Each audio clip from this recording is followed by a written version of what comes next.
again, and this this thing is something that happened. I remember I had a debate on Facebook because there was somebody, and he's a leader of a very prominent Muslim community that's made up of a lot of white Muslim converts. Say the and name. black. No, I'm not even going to say the name. I'm not even going to give the. You know I'm about this name and shame life, but for this one, I'll allow him in it. So I won't say his name. Yeah, because he apologized. I'll allow it, but just to bring out the debate. A leader of a convert community. Yeah, it's not a. It's a community that's made up of there's white converts in the community, there's black Caribbean converts in the community, and whatever.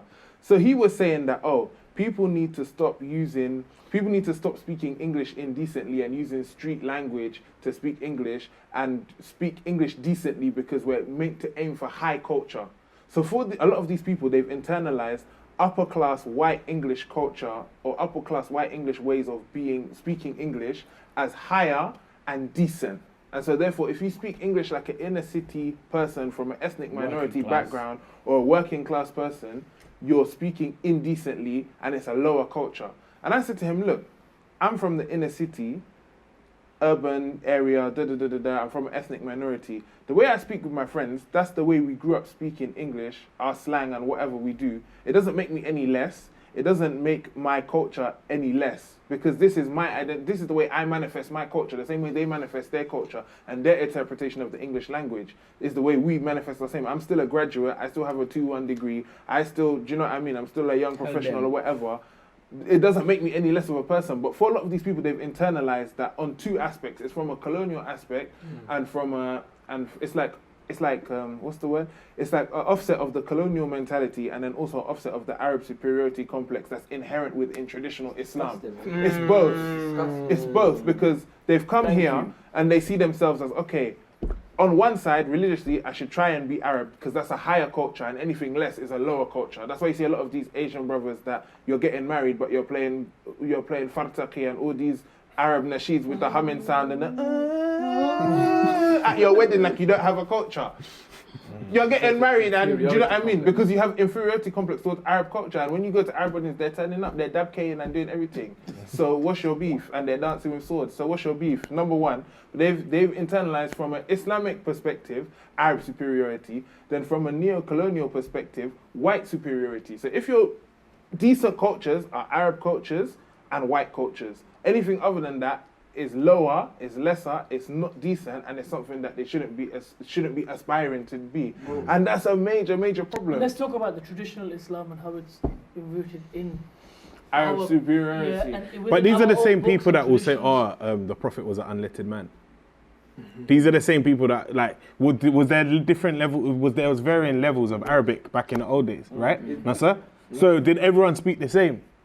Do you think that the tradition has influenced the way that we are today? Do you think that those books that have been written, 100%, yeah, 100%. Yeah, the books that were written probably about 200 years ago are the ones. And before we even give the thing to Mohammed to speak, let me clarify because there's always people in the comments that are saying these brothers always like to speak about Islam, but they don't have any Islamic knowledge. They don't have any Islamic background. They need to study first.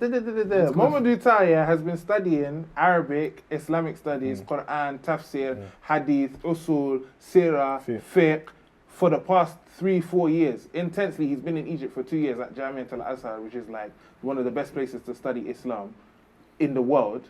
So when he's talking about Islam, he knows what he's talking about. I've sat with shuyukh as well. I've studied in Mauritania, I've studied in Senegal, etc.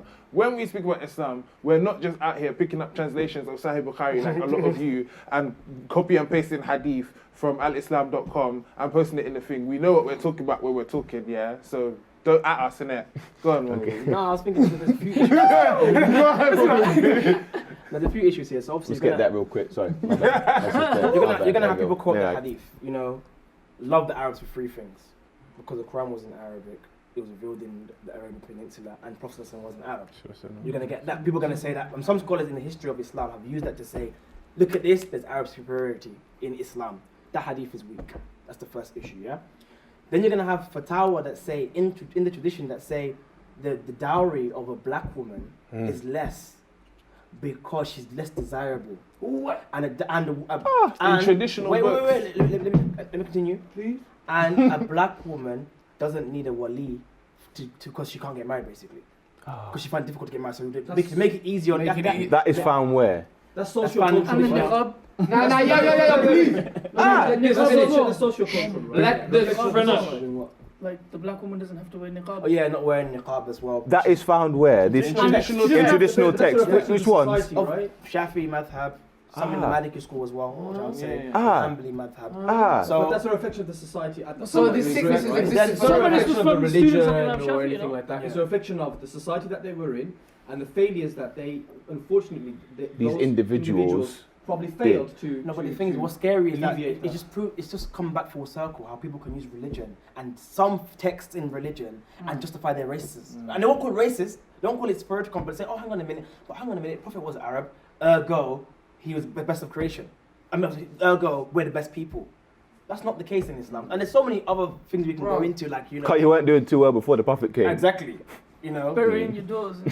Exactly, and there's so many other things within the tradition of Islam that are I find very problematic. This is why, when you look at the Zanj rebellion, is a good example. When the Abbasids, you know, throughout history, there was a fatwa that we have to castrate black men because they're breeding too much and we don't want to, you know. And this is the question. A real life fatwa, you know. And this is why the Abbasids did that. So when I hear, like, you know, when people say, you know, these you Dawa men who go on the street, oh, do you black people as well who are, you know, feeling inferior to Arabs be on the street, like, oh my God, yeah, how can you be a Christian? Christians enslaved you. I'm thinking, wait, Arabs enslaved you as well, though.